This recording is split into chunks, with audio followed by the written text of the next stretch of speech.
Trump is heading to impose sanctions on Iraqi groups. Quote, the American website Fox News published a report today, Wednesday, in which it referred to the maximum pressure sanctions that the Trump administration is pursuing against countries that have economic and trade relations with Iran, including Iraq, which includes punishing a group of banks and controlling Baghdad's reserves at the U.S. Federal Reserve. According to an informed political source, who told Shafaq news agency, requesting that his name not be mentioned. American sanctions may be issued soon and will include a list of names of political figures who have armed factions. Final warning and immediate implementation. Washington draws red lines for Baghdad. No more leniency. For all you folks that have been in the dinar for a long time, if you remember back 15 plus years ago, who was there? Citibank was. Article quote, in recognition of its outstanding performance gave the Excellence Award to the National Bank of Iraq in managing incoming and outgoing financial transfers, stressing that this is an achievement that reflects its commitment to the highest standards of quality and transparency in banking services. They're ready to go. I don't know our timing yet, I think we could be just a few days away. Television says the oil minister is now saying the oil export flowing to regions is now happening much earlier than expected. It will start flowing next week. This is excellent news. We don't think the oil is going to flow at 1310. Everything seems to be coming to a massive collision. It's like an atom smasher. I don't think it's going to be flowing at 1310. I'm very confident the oil is going to start flowing next week. I'm not as confident it's going to be revealed at 1310. I am confident it's going to be done at a new exchange rate, but I don't know when it will be revealed at that rate. Firefly. Now it's saying that it's going to be at 1310. Very early in the morning, Aki will be part of a large meeting that will be broadcast to all the CBI banks, even all the private banks, financial institutions that have been working on the monetary reform with the CBI and the U.S. Treasury, with the CBI. It will go for 2 days, Thursday and Friday.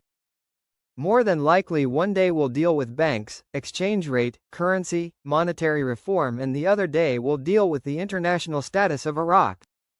I get chills every time I hear Saleh say the banking structure in Iraq now has security and stability, because those were the same words Dr. Shabibi, the author of the Iraqi monetary reform, demanded, before a new exchange rate was released. These are exciting times. National Bank of Iraq wins Excellence Award from Citibank in recognition of its outstanding performance. Quote, this award is a global testament to the bank's efficiency in executing financial transactions with utmost precision, as it excels in ensuring that transactions are processed according to the highest international standards. This achievement reinforces the position of the National Bank of Iraq as one of the leading banks in the Iraqi banking sector. Parliament will not be suspended. Parliamentary Legal Committee reveals the plan for sessions during Ramadan. Quote, Parliament sessions during the month of Ramadan will be in the evening, to ensure the continuation of legislative work before the end of the current session. National Bank of Iraq wins the Excellence Award from Citibank in recognition of its outstanding performance. Al-Sudani and U.S. Secretary of State discuss areas of coordination between the two countries by phone. This phone call was magic emo. You know, when you strike a match, everybody can smell you struck that match? Sudani and the U.S. Secretary of State are talking about coordination between the two countries to arrange the papers with the Americans. The reasons for al-Kazemi's return to Baghdad. This is former Prime Minister. Al-Kazemi is extremely well versed and well connected in the U.S. and Saudi political systems. He is back in Iraq to be a go-between, mediator as they work through all their final agreements with the U.S., Saudi and the basket of currencies. They have the A-team in charge and it is getting fun to watch. I believe, based on what we heard, we are 1 or 2 days from being notified. I consider this, Kurdish oil, to be the final countdown. Many things are waiting for the new exchange rate, but the most important thing is this oil. Is Sudani holding up the release of the budget tables? Mark Z. They will release the budget tables the same time they release the new rate. so they are stuck holding those until they are ready for the rate release. The head of the Parliamentary Human Rights Committee, Arshad al-Salehi, indicated on Thursday that there is a noticeable decline in the work of the Northern Gas Company, considering that mountains of sulfur are located in the company without any government marketing for them. Iraq and BP recently signed a final agreement to rehabilitate and develop 4 oil and gas fields in Kirkuk, with a production capacity in the first phase estimated at about 3 billion barrels of oil, which includes investing in associated gas, rehabilitating and expanding gas facilities in the North Gas Company, and establishing a power station with a capacity of 400 megawatts to achieve the goals of the integrated project.